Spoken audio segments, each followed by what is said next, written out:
पहले राकेश शर्मा भेजे गए तो उस समय SC ST OBC के लोग इतना पढ़े लिखे नहीं थे।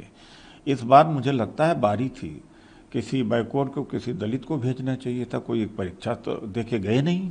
ये नेता किस हद तक गिर सकते हैं, इनकी सोच का दायरा कहाँ तक गिर सकता है, या आप इनकी भाषा को, इनकी बातों को सुनकर अंदाज़ा लगा सकते हैं। ये उदित राज जी हैं, जो कि कांग्रेस के नेता हैं और कांग्रेस की इस दो कौड़ी की दिशाहीन जातिवादी सोच को दिखा रहे हैं। इनका कहना है सुधांशु को ब्राह्मण होने के कारण ही अंतरिक्ष में भेजा गया, किसी दलित को क्यों नहीं भेजा गया, किसी OBC को क्यों नहीं भेजा गया। और इसी चीज़ को लेकर ये उनका बयान था। उनका कहना है कि कोई सर्टिफिकेट तो लगा नहीं होगा, इसमें किसी दलित को भी भेज सकते थे, किसी अन्य जाति को भी भेज सकते थे। उदित राज जी, थोड़ा सा आपको सुधांशु जी के बारे में बता देता हूँ। वो लखनऊ के ही रहने वाले हैं और उन्होंने अपनी प्रारंभिक शिक्षा लखनऊ के सिटी मॉन्टेसरी स्कूल से की है और उसके बाद 1999 में करगिल युद्ध से प्रेरित होकर सुधांशु जी ने भारतीय नौसेना की रक्षा अकादमी को ज्वाइन किया। उसके लिए भी परीक्षाएं होती हैं और उसके बाद 2006 में सुधांशु जी को फाइटर प्लेन के फ्लाइंग ऑफिसर के रूप में नियुक्ति मिली। और हाँ, यहाँ तक पहुँचने के लिए उनको आरक्षण का सहारा नहीं मिला, आरक्षण की बैसाखी नहीं मिली।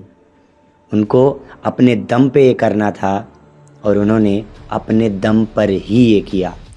और मैं एक चीज़ ज़रूर कहना चाहता हूँ, सुधांशु जी ब्राह्मणों का गर्व हैं, लेकिन उससे पहले उन्होंने इस देश का प्रतिनिधित्व किया है, तो वो इस देश के गर्व हैं।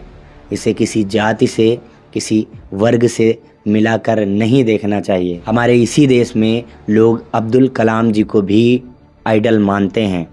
हमारी सोच इतनी गिरी नहीं होनी चाहिए कि हम देश के प्रतिनिधित्व करने वाले किसी व्यक्ति को जाति से जोड़ कर देखें, धर्म से जोड़ कर देखें। इस देश के नेताओं से बस इतना कहना चाहता हूँ कि आपकी सोच की जो जातिवादी मानसिकता है, ये कम से कम वहाँ पे आके तो समाप्ति हो जाए जहाँ पर इस देश का कोई नौजवान, इस देश का कोई वैज्ञानिक, इस देश का कोई डॉक्टर, इस देश का कोई राजनेता, इस देश का कोई नागरिक इस देश के लिए कुछ कर रहा हो, इस देश का प्रतिनिधित्व कर रहा हो।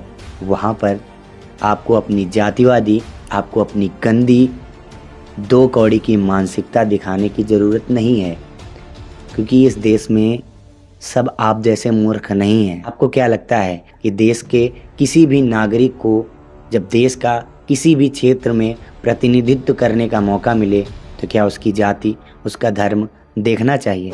आपके जो भी विचार हों कमेंट सेक्शन में ज़रूर बताइए। मिलते हैं किसी नई वीडियो के साथ, तब तक के लिए थैंक यू। जय हिंद, जय भारत।